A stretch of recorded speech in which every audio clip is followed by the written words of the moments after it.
Once you pop in America, you could pop back home. That's how it go. Dead ass. Like I was some back in the days named SAS from London.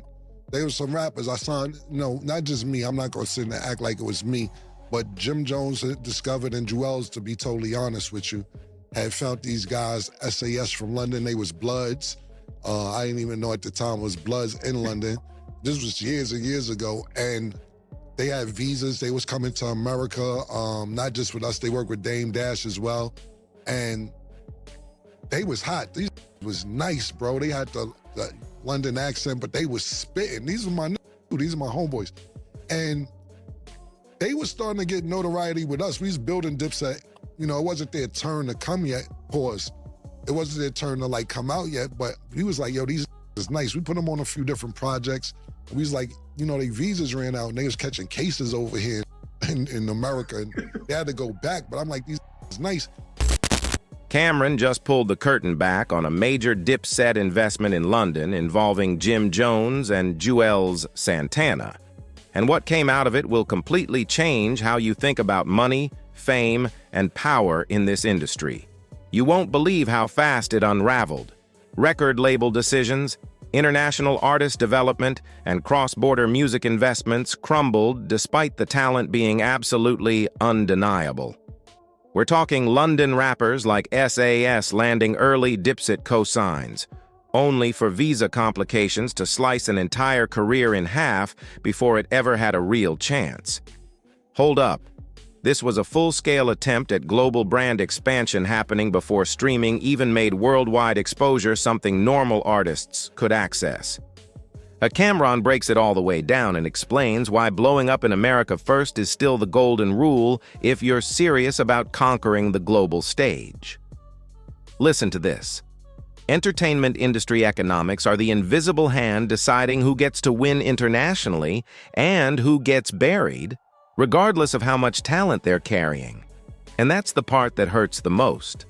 Some of the hardest rappers to ever touch a microphone never broke through. Not because the buzz wasn't real, but because the system was never built in their favor.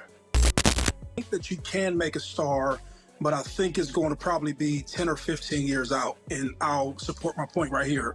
And the reason I really believe it is that as the NBA expands and as these guys come to America and they become stars and they make all this money, right? I think you're going to naturally have the basketball that's promoted, that's developed over there in the whatever European leagues or wherever these guys come from. I think that's going to continue to get better because now these kids have like stars in the NBA that they can look to and say, hey, I want to be like, whoever's come from my country or who's ever come from a league that I've played in. And those guys start to bring those guys back over there. But I also believe social media will help to make all of these places where these guys come from more visible. And I think that's the piece that's missing, right? I think you don't fall in love with the Greek Freak Paws or Luka or Wimby because you don't see them until it's time for these guys to get drafted. So you have no emotional tie. And so I believe like that, right? I think music is a bit different because music doesn't have boundaries now, and you listen to it and you consume it in 1,000 different ways. And I think that like Drake makes good music, but I think he also, that kind of sits in a different box. But I think with sports in particular, I think you have to know stuff about people. And I think as they're making the game more like internationally based, I heard Gilbert Arenas said the other day, he was like, I think the league has gotten softer to open up the league to European players, because I really believe like Adam Silver and who's ever board of directors or whoever they may be, I really believe that these people believe that the ball that's being developed overseas is a lot better than AAU basketball. And so I think that you shift, like you'll always get your American players just because you always have talented guys. But as you're trying to expand like your distribution, your TV rights, the brand in general as the NBA, I think that it can happen, but I don't think it's happening anytime soon.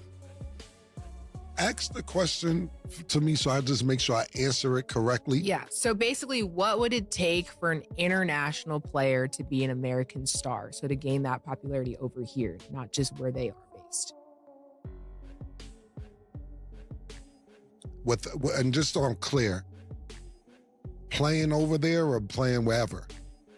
I think it's like playing wherever. Yeah. Once you pop in America, you could pop back home. That's how it go. Dead ass. Like I was some back in the days named SAS from London.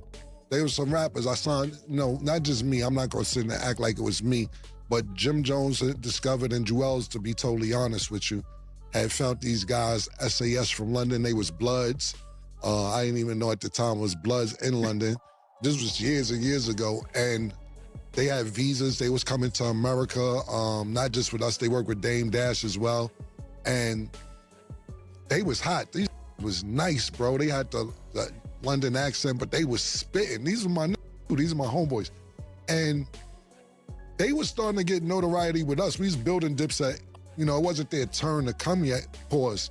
It wasn't their turn to like come out yet, but we was like, yo, these is nice. We put them on a few different projects, and we was like, their visas ran out, and they was catching cases over here in America, and they had to go back. But I'm like, these is nice, and I'm like, yo, why not don't fuck with you in London like how we fuck with you over here? And he said, Cam, my man Mayhem, that was one of the members' name. He was like, yo, they ain't never gonna fuck with us over there until they fuck with us over here. Once we pop in America, then nigga at home is gonna love us. I'm like, that's kind of up. So you gotta think about this. It's a lot. Look at Joker, right? Joker almost didn't want to go to the parade after they won the championship. Denver Nuggets, that is. He like, parade in 3 days? No, I gotta get back home. Joker loves where he's from. He wants to be home. You think if the Joker could make the same amount of money playing basketball at home, that he wouldn't stay home? He would definitely stay home. He wouldn't come over here. If you're making the same amount of money here at home, he would stay home. Same thing with Luka, same thing with everybody else. Them know once you pop here, this is where it counts. A lot of people say this, and I'm not getting into no political.